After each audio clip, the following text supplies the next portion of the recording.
off top, women have more taste buds than men. Play music. This is the Domonique Foxworth Show.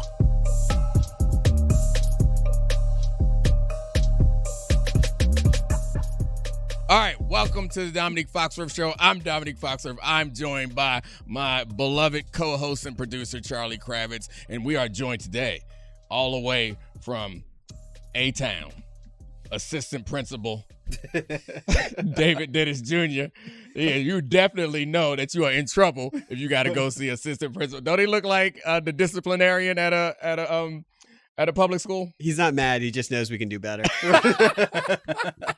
I see. Hey, young brother, I see your potential. I was just like you. I was just like you chasing around these girls. Now let's sit down and get serious about your future. I feel like I should have turned my chair backwards and sat in it to let you know that I'm. No, you passed that. That's what you did your first year teaching. But now you have worked your way up into the administration. You are past that. Now you're distinguished. And all the kids are scared of you. Does that mean you're the assistant principal to Kenneth from Love Is Blind? Oh, Kenneth. Kenneth, who? Oh man. Anyway, suspicious background. Anyway, so a principal at age 25. I need to see the documents. I believe that send the video. You definitely would tell them kids some outdated hip hop lyrics and try to make them feel like you were cool. You'd be like, hey guys, this is a no flex zone around here, young fellas. You better get to work. And instead it would sound like that. Shout out to Brother Bill. Oh, Brother Bill. Yeah. Oh, man, we got a lot of great stuff to talk about on the show today. Anthony Edwards, you're talking about him. It's a no football show today. I'm tired of fighting people over this Falcons conversation, so we're doing all NBA action. It's fantastic. All right, Charlie, where you want to start, bud? I mean, former football player Anthony Edwards. Oh, yeah. Former football player. Oh, it's in his heart. Yeah. It is in his heart. So, I mean, his emergence to me was the story of round one. Obviously, we had the old guys being old. We had Jokic leading the first round in points, rebounds, and assists. But Edwards took a leap that feels like 06 Wade, and now he's primed for a matchup in the second round with Denver. And my question to you guys is, what's on the table for Anthony Edwards in round two? What do you think, David? I know you wrote some about this. I got some things to say, but I want to hear your position first. Yeah, so I did write something for Anscape about his dunk on KD, about this being just like this real seminal, like, give me the torch moment that we don't see. Like, we've never seen. I did not expect him to do to KD and Booker, for the most part, what he did. Like, that is a big, like, leap type of moment. I don't know, second round, obviously they're playing Jokic. Obviously they're sort of overmatched a little bit. But I don't know, man. It's hard to bet against this dude. Like, what they're doing defensive, what he could do defensively to Jamal Murray, what he could do to that offense. I mean, they might not win the series, but this still could be continuation of that sort of coming out party for him. Well, they might. We don't got a wet blanket it yet. Like, I think the next series against the Nuggets, we'll get to having that conversation soon. I don't think it's a foregone conclusion that they don't that Anthony Edwards does not win that series. And then, if you think the hyperbole is high now, the Anthony Edwards love affair is going to go over the top. But I do think that one of the things that we've appreciated about him, and it's something we talk about on this show a bit, is just like the way that professional sports in general. I was going to say football and basketball, but it's really all professional sports. It feels like the professionalization is starting early and earlier, and it feels like an assembly line of people. And I think the personality of Anthony Edwards is something that's shown through. But his ability in these big moments, I think, is the key to it.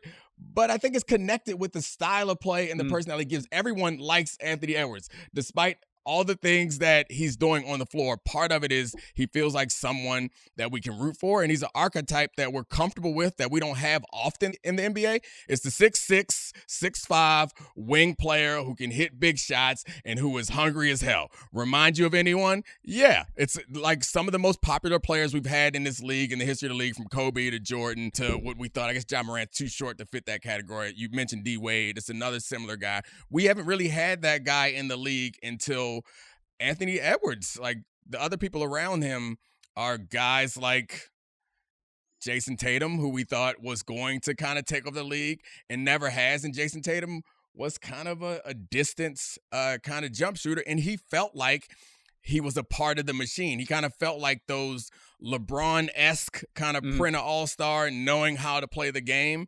whereas Anthony Edwards certainly feels like a throwback to the 90s where it's more authentic personality. All the rough edges haven't been sanded off. Yeah, he's cool. This is simple. He's cool as hell. And he comes off like the man. I mean, this is it's the ragtag bunch he's leading is part of it too. It's like we wrote off Rudy Gobert for crying because he didn't make the All-Star game. We wrote off Towns for being soft as hell. We made fun of Tim Conley for the Gobert trade and saying Jaden McDaniels is off the table. Even the Anthony Edwards pick, it was in a COVID draft, and we were like, we don't know if this guy's good. He went and put up fake stats at Georgia. Like he went out to work out with the Warriors before the draft and more or less dogged it through the workout, and Steve Kerr let him have it. And Anthony Edwards was like, you know what, Steve, you're right. I need to play hard. And his game has gone up level after level.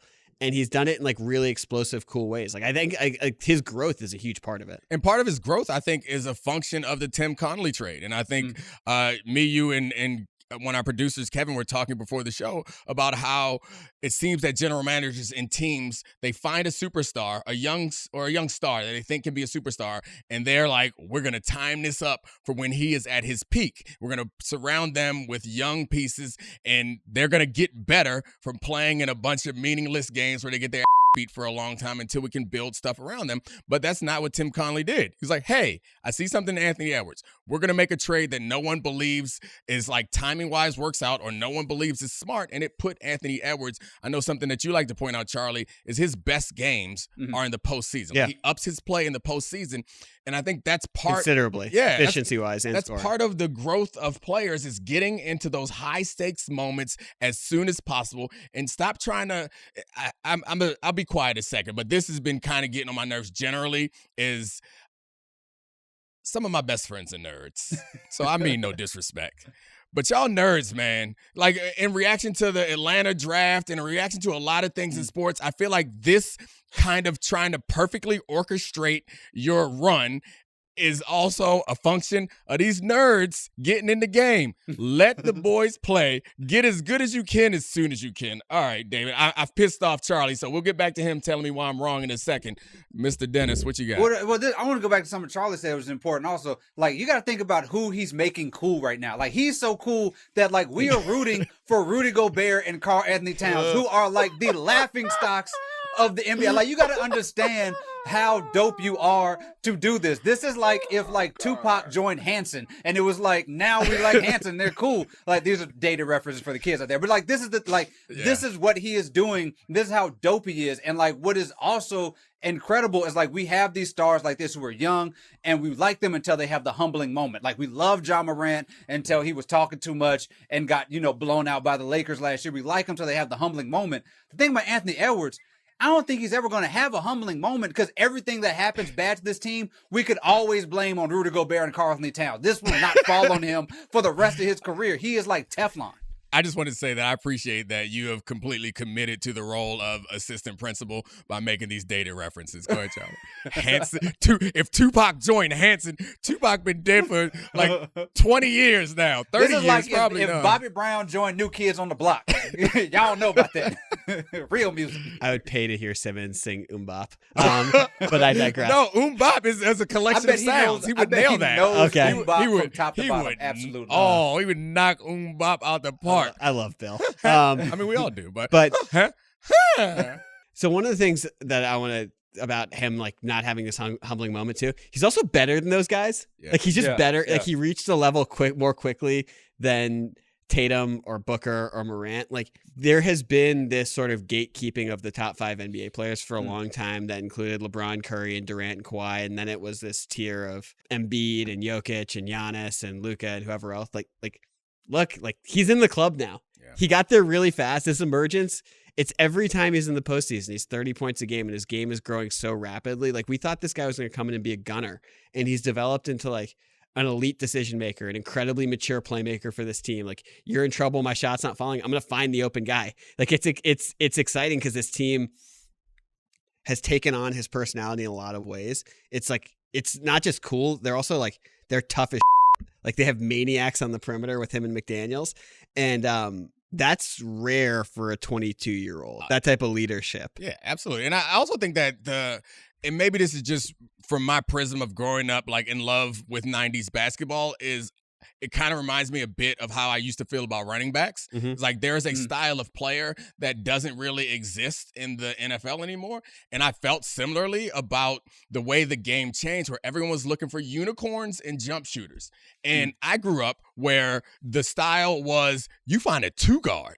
Like, that was it. You want a shooting guard. You know how you build a team? You find the best, like, wing shooting guard, and that is what the foundation of your team is going to be. And that, like, went away with, again, I love you nerds, but, like, with everyone trying to optimize. Blame James Harden. It's fine. Yeah, okay. It's fine. James Harden's not the only one, but I guess he falls into the foul merchant category. But there were threes and layups. Yeah, and also, like, doing unorthodox things in order to get fouls. And this is another hobby horse of mine, is like the meeting of like winning and entertainment. And I understand on the floor, you want to optimize your winning, but putting yourself in a weird position in order to draw the foul, that ain't entertaining. Yeah. But with what Anthony Edwards is doing is not that. It's like, I'm going to take this from you. I'm not going to try to create the circumstances in which I have the most advantage, or try to always create a corner three, or get to the basket, or throw my arms and draw a foul. It's a style that I got more accustomed to. I think it's really cool how these guys resonate, because it's like there's obviously part of it's everything that happened to him, how he passed away, but like Kobe's gotten a lot of mythology. Vince Carter, who didn't have as long of a run of dominance, has a lot of mythology. T-Mac, like the Wade prime years, these guys are like especially entertaining. Right. But to a point you said about the nerds, it's one of the things I think is the coolest thing about this playoffs is that we were afraid basketball was going to become a monolith. It was all going to be threes and layups, no post play, nothing. All of these teams that we view as the best teams of the NBA play completely differently. Minnesota, Oklahoma City, where everyone handles passes. It's like this incredibly switchable, unselfish team. Denver, they have a 6'11", 300-pound point guard. Boston's the closest to that analytics type team. Right. But even them, like, they're trying to do it without like a go-to A1 guy, which is different than the way we thought this was going to be. Like, basketball has a personality again. No, I mean, that's the thing that a shooting guard does that, it makes it exciting. Like, he squares up with another dude, Kevin Durant, and looks him dead in the face and says, I'm just going to beat the hell out of you for 4 games. And he does it. He was talking trash to that dude from game 1 when people did not think that this was not like a bullying thing where this is an inferior team. People thought that the Suns could possibly win this game. They have a big 3. They have Kevin Durant, and this guy, they have the story about Kevin Durant's my hero. And a lot of times you see like this buddy ball and like this, admiration of the hero. He said, nah, bump that. I am going to demoralize this dude who's been one of the best players in the league for 15 years. And I'm just going to take his lunch money and dunk on him and send him home. Like, there's something to be said about that. Like, there's that Jordan, there's that Kobe. Like, what we've seen lately, we've seen the Russell Westbrooks do it, but oftentimes he loses while he's talking trash. Anthony Edwards talked the trash and beat the hell out of a dude. I think one of the themes of this here episode is, is going to be about us just being old and accepting that just because we're old doesn't mean we're wrong. But I know this is a particular old man take, and a take that I would not have supported so much in the past, but there's something to be said for making the best of the situation that you're in, because this particular style of play is very similar to Donovan Mitchell. Their styles are different because Anthony Edwards is a better passer and actually plays defense. But it's a 2-guard who is the centerpiece of the offense. He also played with Rudy Gobert, and he did not decide that we gonna fix this with Rudy Gobert. He was like, nah, one of us got to go. And that is like, again, to speak about how Anthony Edwards seems culturally different than the NBA players that we've grown accustomed to, is that was the league that Donovan Mitchell aspired to be a part of and grew up in. It was a league where you couldn't trust your general manager, or you couldn't trust your front office. You had to build your own team. And it was kicked off by LeBron, which I think LeBron's decisions largely are defensible.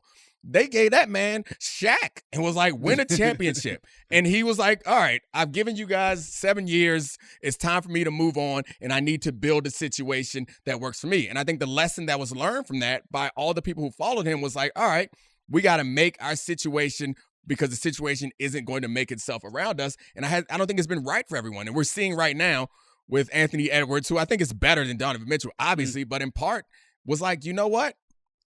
we gonna make this work. Well, can we go to the potentially pouring some cold water on the situation? Yeah, wet blanket time. Some All wet right. blanket. Here we go. Oh no. Okay, because like Mitchell had the 50-point playoff games.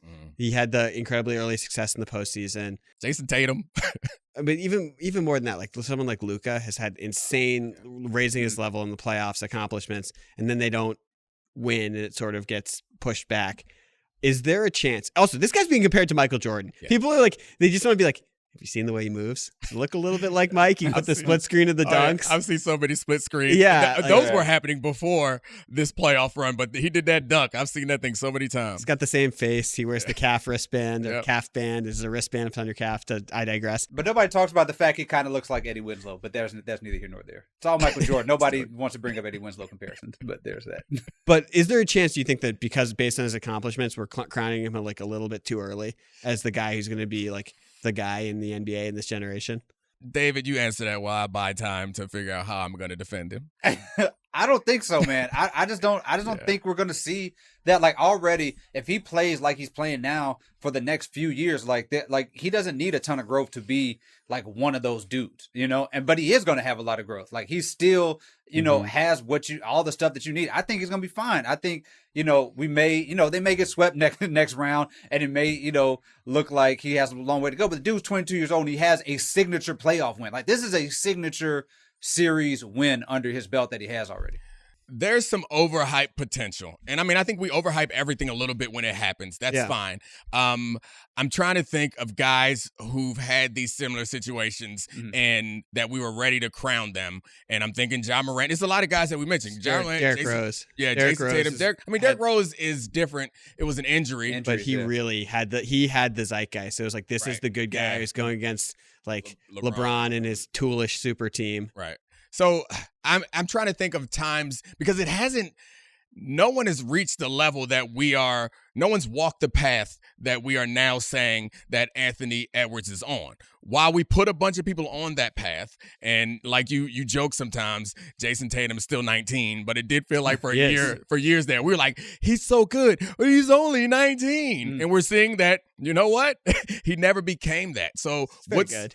Yeah, he's still really good, but he's never I mean, I thought we were thinking Jason Tatum is MVP. He's the guy. We were having the exact same conversation about him taking the league from Kevin Durant not too long ago, and he didn't get there. And I'm trying to figure out why this one is different, and it has to be more than we like him, because it feels like a lot of people just like him because he plays in a way that we like, and he's like not polished in those ways that are annoying. But his accomplishments and the team that he beat, so we're calling his signature win over a team that was not good, guys. And folded like a chair, and like chair, not cheap suit. Okay, I like folded like a cheap suit, like a lawn chair, whatever you want to do. Lawn chairs don't fold. You're like a folding chair. Lawn chairs don't fold. Whatever. Like a beach chair. Oh no, they do have the beach chair. That's the one. There we go. The team folded. They blamed everyone. Like Devin Booker, not that guy, pal. Like Anthony Edwards. That guy, pal. Anthony Edwards is not someone who'd be complaining about getting doubled in the summer by Joakim Noah. He'd be like, all right, I'm gonna kill you guys. Get off my court. I do remember that. Durant had one foot out the door. Bradley Beal was sadly Beal. Like to me, it's like the coldest water I'd put on it is that this Suns team was just done. So, I mean, it felt like you were playing devil's advocate and you were doing a little like wet blanket theater, but it also now feels like you actually are throwing cold water on it. We're getting too far ahead of ourselves with all this. And I'm on board. Is that what we're doing? We're a cold water podcast? Is that No, I love it. Okay, he's the man. Yeah. I'm just saying, like, if the beating the Suns to me is not the crowning accomplishment. It's like the way he plays is, but the beating that team does nothing. I think also what David pointed out at the beginning, he's also part of the accomplishment is like nobody thought this about this group. Mm-hmm. We were ready to fire Tim Conley after he got a piece of the team because he made a trade that no one liked. We all said was ridiculous, and now they are one of the best teams, I was going to say in the West, but in basketball. Yeah, that trade was great, and Anthony Edwards is the reason why that trade was great. Yeah, as somebody who is in a expensive suit that does not fold, I just want to say that like I don't want to put cold water on the Suns. Like yes, the Suns team was not good, but it's Anthony Edwards, it's Kevin Durant. All that stuff doesn't matter. When we look back on it, we'll say he looked at Kevin Durant and dropped 40 and got him up out of here. I think another thing that helps him, like for the future and like that he has that a lot of these teams don't have, is that his team is sort of ready made as is to like go deep in the playoffs, right? Like they may do it this year, but like they have the defense, they have the role players. Like they're not going to have a lot of this turnover. I don't think, but part of they can't have a lot of turnover. All their draft picks are gone. So I think they have a lot of the stuff already there that should, help them for the next few years. Whereas, the Celtics just kept on making trades and retooling, doing all this other stuff. Anthony Edwards and this Wolves team looks like they have it. Plus we saw what this team looked like without him leading it. And it looked like a bunch of like chumps who just fold and like make bad decisions. And now that he's there, we see the market difference with the squad. I really want somebody to give me a good answer to this question, but what is the difference between, you brought up the Celtics, I keep, all the names that we have thrown out there in comparison, I keep coming back to Jason Tatum as being in a similar spot where he was on a championship caliber team and he was in big moments early, made big plays, and he hasn't quite taken that step into the tier that Charlie is now saying that Anthony Edwards is in. And I don't exactly know what is his style of play. Look, in 2018, he dunked on LeBron, and then LeBron muttered in his locker, he boomed on me. He's so good. He's so good. He's so good. He's one of the guys I want to work out with this summer. And since then, he takes contested jump shots and poses for cute pictures with his son. Okay. Like he's a jump shooter. Anthony Edwards is like a much more interesting player. Okay, so all the lead up had nothing to do with the final point. Like I agree with the final point. Part of the reason we anointed this was because he was doing something like incredibly exciting to peak LeBron James. No, I got it. LeBron. No, I'm saying he's just never been that guy. Right. I'm saying that the point that you ended on was the one that I was thinking I was getting around to is it's the way Anthony Edwards does it. All the other stuff was just you being a comedian. Like we don't. I was poses for cute pictures and he does all this. Like essentially was you setting up, he's soft. Is like essentially what you were saying. This just comes down to who has the dog in them. Let's just get to that. It's just about who got the dog in them. Who got the dog? Oh man, Jason Tatum, little too pretty. I have to say, little too pretty. I have to say, I don't know how I feel about assistant principal coming over to my man Ant. You are a Curry guy, right? You're a Curry guy. Stay over there with your Curry guys. Don't come over here with me and Ant. Curry's a dog. Don't come over here with me and Ant. You know what I'm talking about. Charlie don't get it, but you get it. No, I get it. Hey, look. I just am choosing not to engage. This is a time of mourning. You can't engage. I get you. This is the time of mourning. Kendrick Lamar just dropped the diss on Drake. We're all reeling right now. We were going to celebrate. This is a rough day. A rough day. We got Devin Booker up out of there. I know. And we got Drake up out of there. Oh, I know. That's why you got on the dark suit. Jamal Murray dunked on LeBron James, and I thought we were going to have a day. We couldn't even get 12 hours to celebrate before Kendrick Lamar comes in and kicks the damn doors down. What's going on? This is a conspiracy. It's a dark day. It's a dark day. This is tough. At least I got Jokic. You can't claim Jokic. Why not? You can't claim Jokic. I don't claim Embiid. You can't claim Jokic. Joey White's? Well, okay. All right. You got Jokic. Fair point. I see those arms. Yeah, these bingo wings. It's me and Jokic. By the way, speaking of Jokic, can we get on to the Nuggets part of this? Because that connects with Anthony Edwards. Because right now, going to the series, the Wolves are going to play the Nuggets. The Wolves are playing better than the Nuggets. The Nuggets won their series 4-1 over the Lakers. But it was a really tough series. Like they had 2 game-winning shots from Murray. The Lakers led at halftime of all 5 games. Kentavious Caldwell-Pope got hurt. Jamal Murray got hurt. They don't have like an incredibly deep bench, but they still have the best player in the world. The guy's leading the playoffs in points, rebounds, assists. And like he had a rough game 5. And you know what? He just picked up every other way to dominate the game. He ended up with like 25 and 20. Has your opinion of the Nuggets changed based on that first round series? How good they are? Yeah, before I pass to David, I just want to be stand in for the viewer and listener right here. Is you called that a tough series. It was a tough series. Hold on. I agree with you, but we have to also acknowledge that none of us at no point in this series was like, hey, they in trouble. No matter how many half times the Lakers were leading by. I agree with you that the series, I think, put more questions in my head for the Nuggets than before the series, but also they pretty much whooped their. But anyway, David, what do you think? The thing that makes it hard is I still do not know how good the Lakers are. Like that's the thing that makes it difficult because like the Lakers are what they were in the regular season, but they always, this is the same team they made it to the conference finals obviously last year. So they seem to be like a different thing in the playoffs. So it's hard to tell.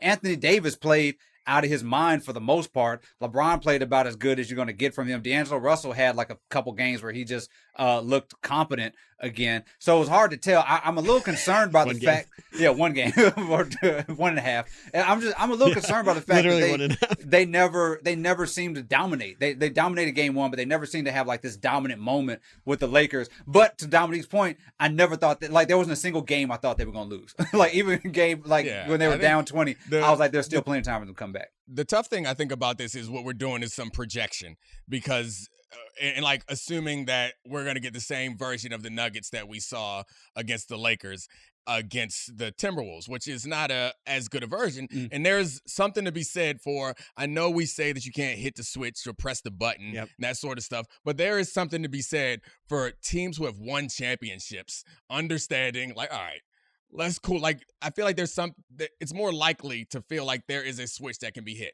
But I know the problem with that argument is this isn't the same team. KCP's not playing healthy. He ended up playing, but he really is skimpy. Right. And he's the guy who's going to guard Edwards. And I know I feel like I'm stealing this from a pre-show conversation. I don't want to steal your take, but it's a pretty good one. And that Michael Porter Jr. was playing in a way that you cannot anticipate him playing consistently no matter who they match up against. So while there is a switch to some degree, it also feels like we are giving a lot of benefit of the doubt to Jokic, and I think it's partially personality-based. It's like we see how cool and in control Jokic seems all the time, and we extend that to this team, and they may not be as cool or in control when Anthony Edwards start getting in there. I think Jokic is like, he's so uniquely great. And Murray, I mean, we should get into how weird of a career Murray has, the no All-Star appearances, the fact that he's a clutch moment merchant. Like the guy just is like the ball leaves his hands, you're like, that's cash. Yeah. Like he had a hurt calf, so he's like, I'm going to become an elite jump shooter in this game and hit 4 threes in the first quarter and like make sure the Lakers don't end up with a huge lead or have to do more. But this team is like, they lost Bruce Brown. If KCP's hurt, you're going to have Peyton Watson and Christian Brown out there guarding Anthony Edwards for stretches. If Jamal Murray can't with this hurt calf, Jamal Murray's incredible point of attack defender, so powerful, but their margin of error is less. But I do think the reason to believe is like you have a guy who's a top 15 player in NBA history playing at like the absolute apex. Like Jokic can fill in so many gaps, it's hard to write him off at any point.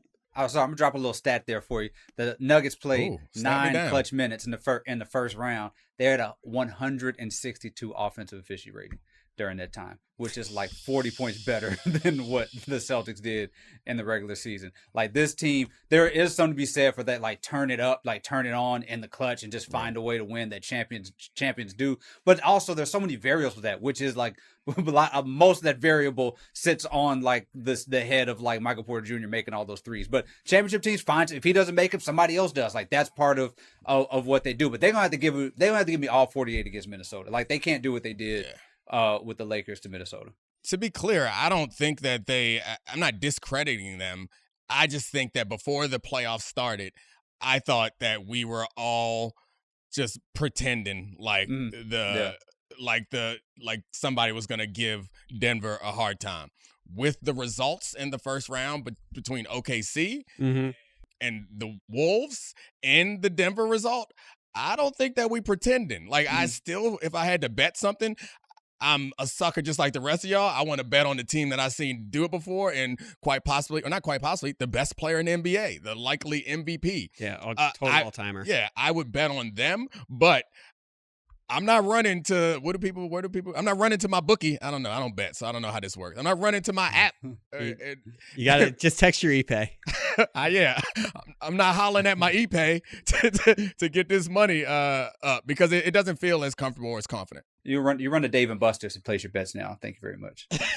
Is that where we're doing it? It's also like the South, like a man with kids. We're focusing on the West, but like this is also, it's interesting to talk about the West because the Celtics Tatum hurt his ankles on a dead ball. Kristaps Porzingis pulled his calf on a non-contact play and might not play for a while. So it does seem like Denver, Minnie, Oklahoma City are just sort of operating in a different plane. And I want to ask about that with Oklahoma City. Like, are we forgetting how good this team is? They're the 1 seed. And I know that they played the Pelicans without Zion, but we have SGA, Chet, and Jalen Williams really, really emerging as playoff guys. The most interesting thing about OKC, I think, is Chet.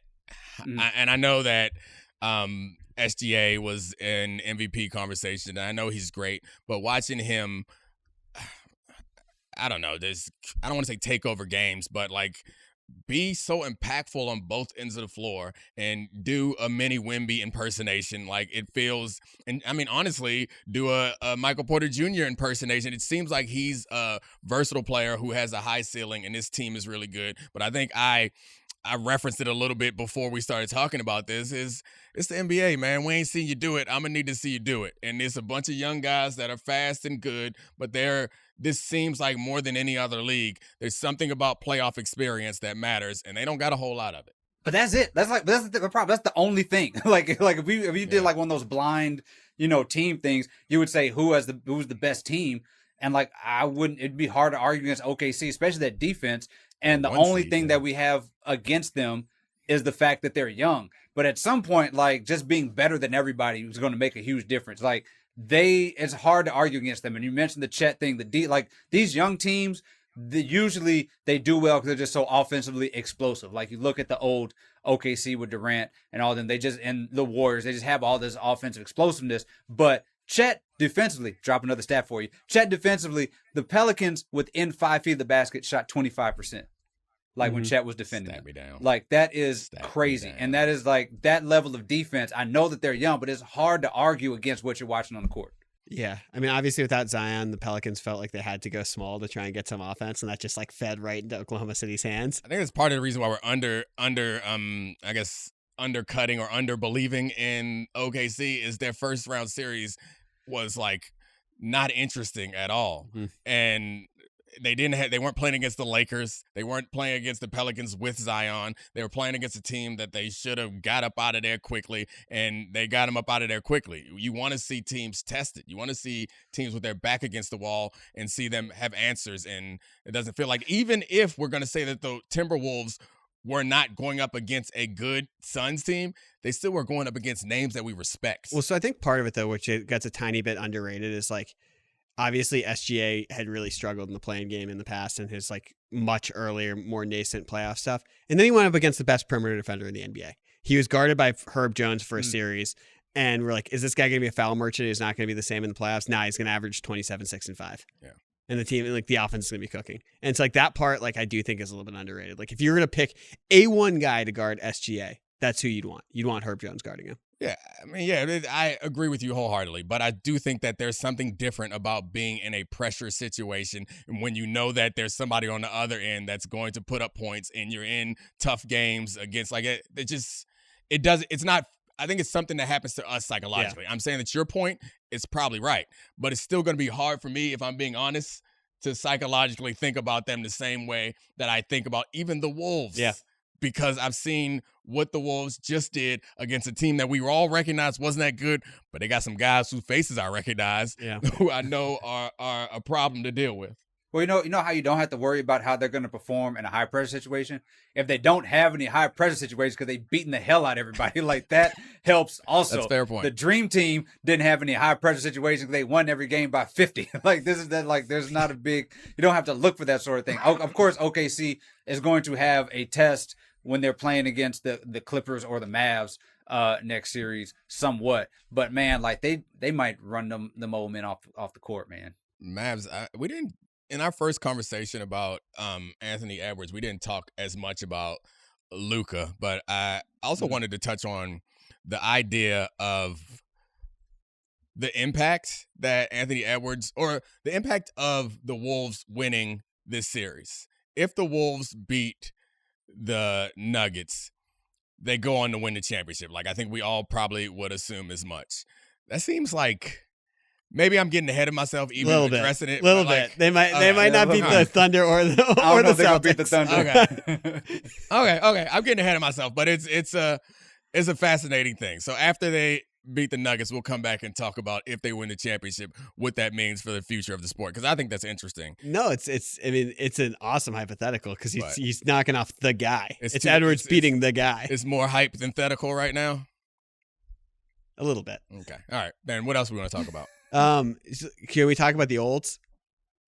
Yeah, let's do it. What do you guys think LeBron by the way, can we give ourselves a pat on the back for being an ESPN podcast and waiting till like minute 40 to talk about where LeBron and KD are going to play next season? Good job, guys. Good job. Way to go. Congratulations. We did it.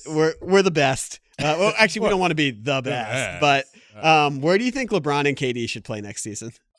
First of all, I love when we only tell jokes that are just for us. It just makes me so Shout happy. out Giggly Squad. Oh, now you ruined it. Now people know the best. Dominique loves the Giggly Squad.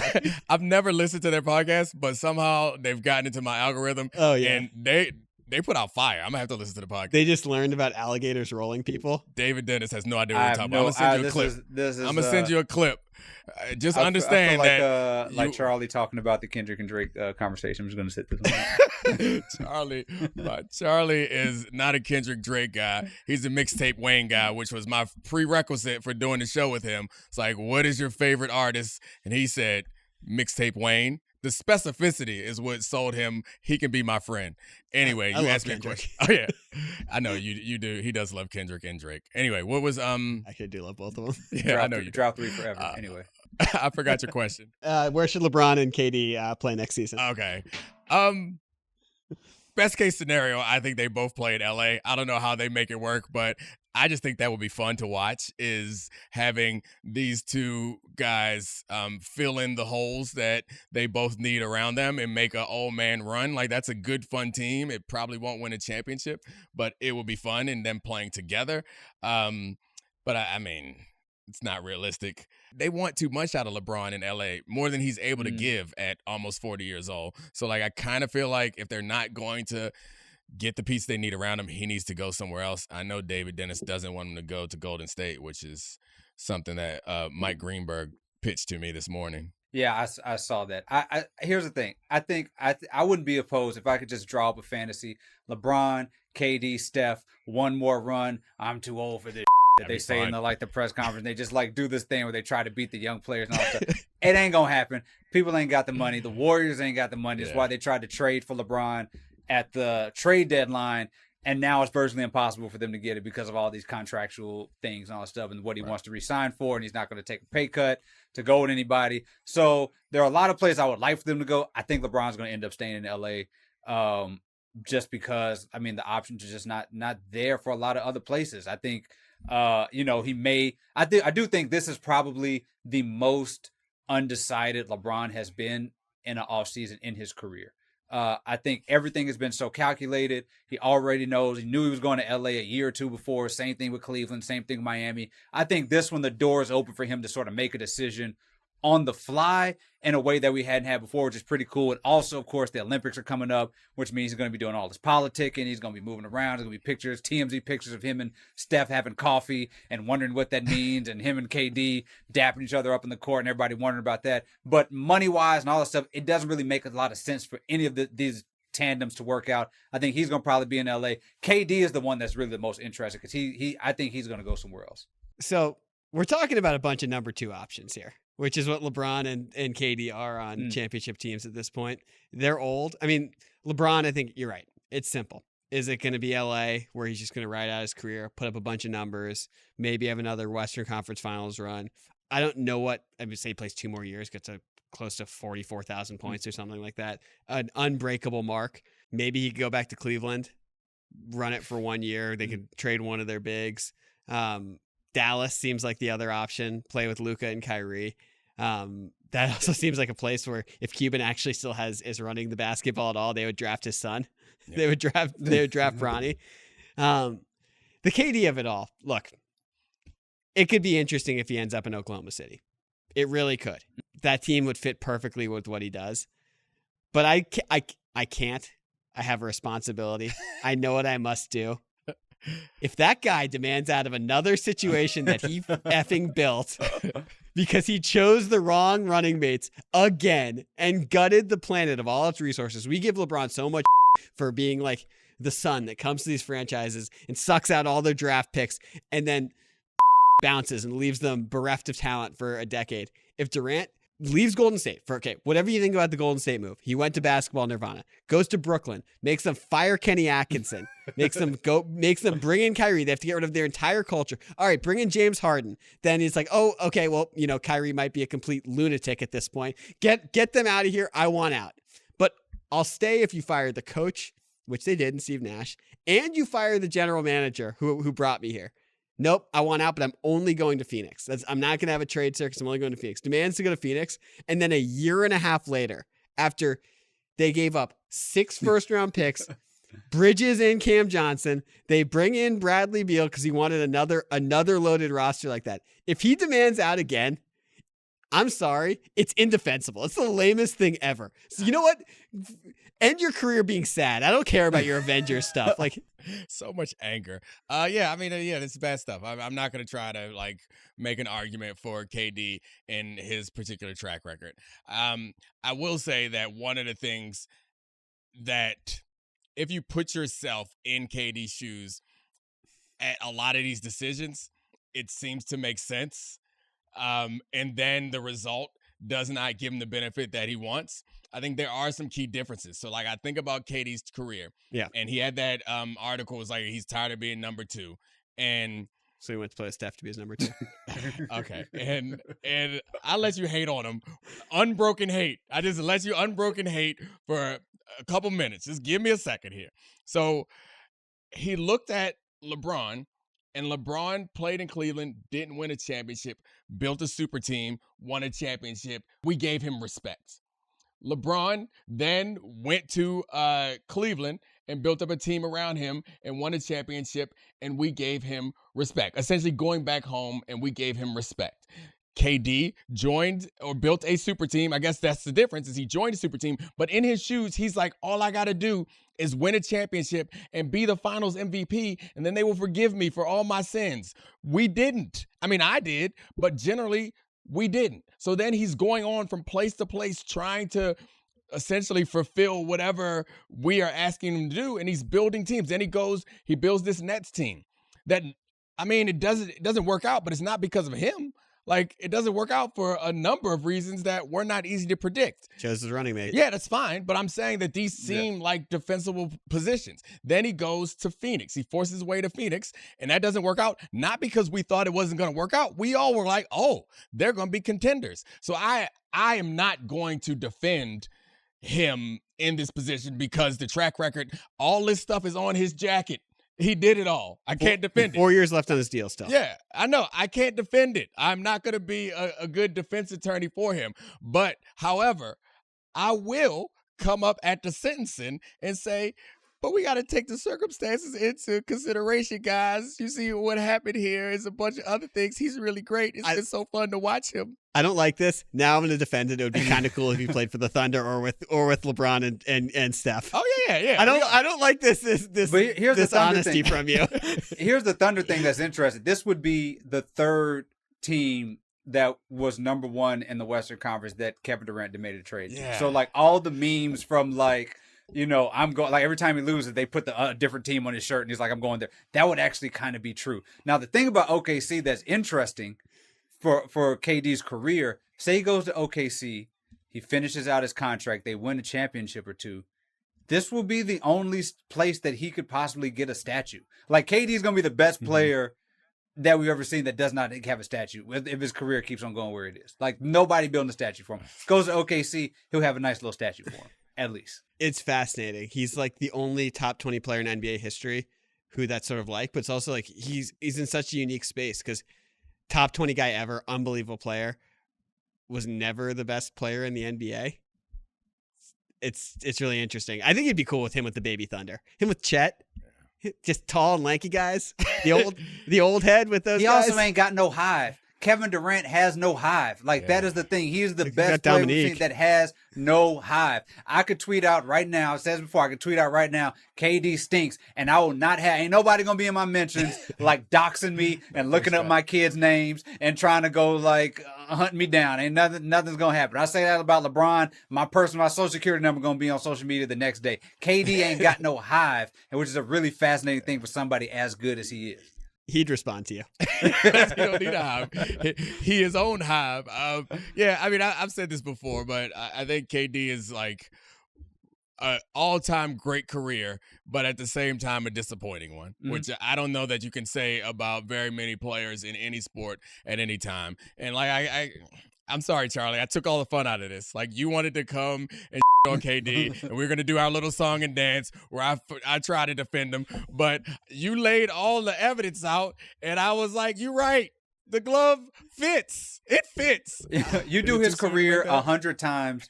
This is like probably one of the, like, barring injury, you do his career 100 times. This is like one of the worst outcomes that you have, because he's just that talented. Like, he's just that good. But his career has been so great, right? But that's just how good he is. That's how good and talented he is. That you would think that he should probably have 4 championships. You know what I'm saying? Like, there should not be.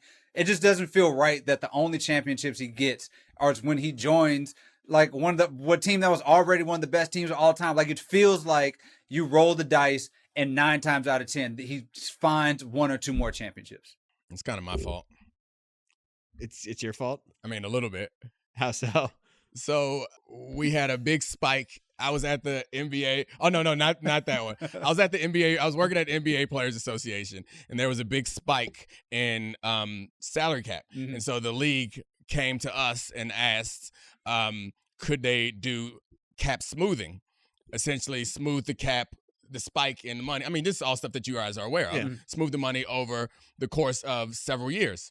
And we at the NBA Players Association was like, no, put all that money in here. And that opened the window to allow them to be able to afford Kevin Durant. So, you know, I'm glad you brought that up, Dominique. I'm glad we could talk about this. This has been my long-standing thing for some years here, because people are like, why would they do this? And I'm like, you got a bunch of black folks with a bunch of rich white people saying we're going to give you money later. Ain't nobody in that room saying, yeah, we trust you. We're going to get that money later. Give me the money now. Everybody's like, oh, why would you make that decision? Why won't you cap smooth?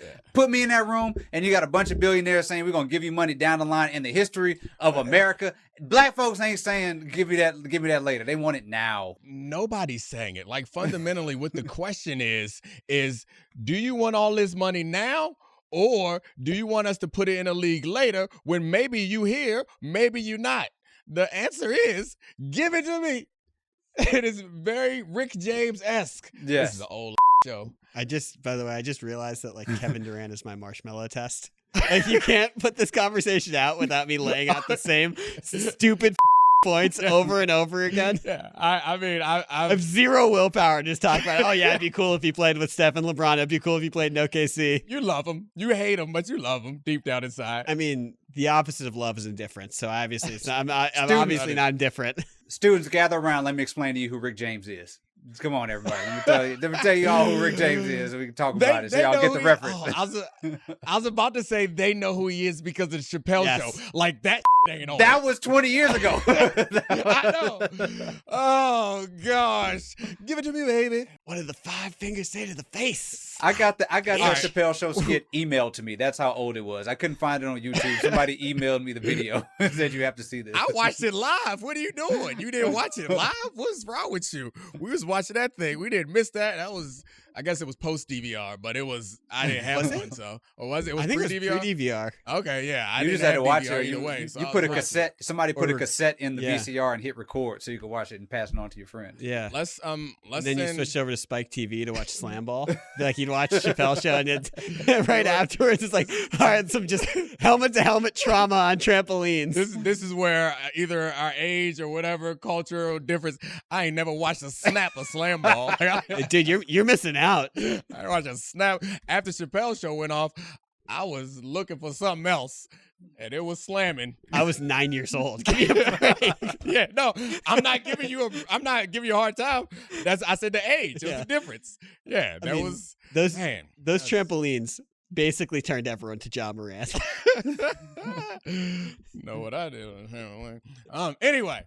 Congrats. All right. That's enough. It's been fun. Awesome show. David Dennis Jr., thank you very much for joining us. Charlie, you are amazing. Can we send our buddy Bill Simmons, Rick James, for him to lip sync that one? Be great. Yeah, we could do that. Anyway, speaking of that, Brian, you're the man. We got to release the Brian cut. Send the video. Yeah. All right. Thanks, Brian. Kevin, you're awesome. Megan and Serafina, fantastic. And I'll let you say it to your friend Cortez. Cortez the coward, but I love you. All right, we're out. This is the Domonique Foxworth Show.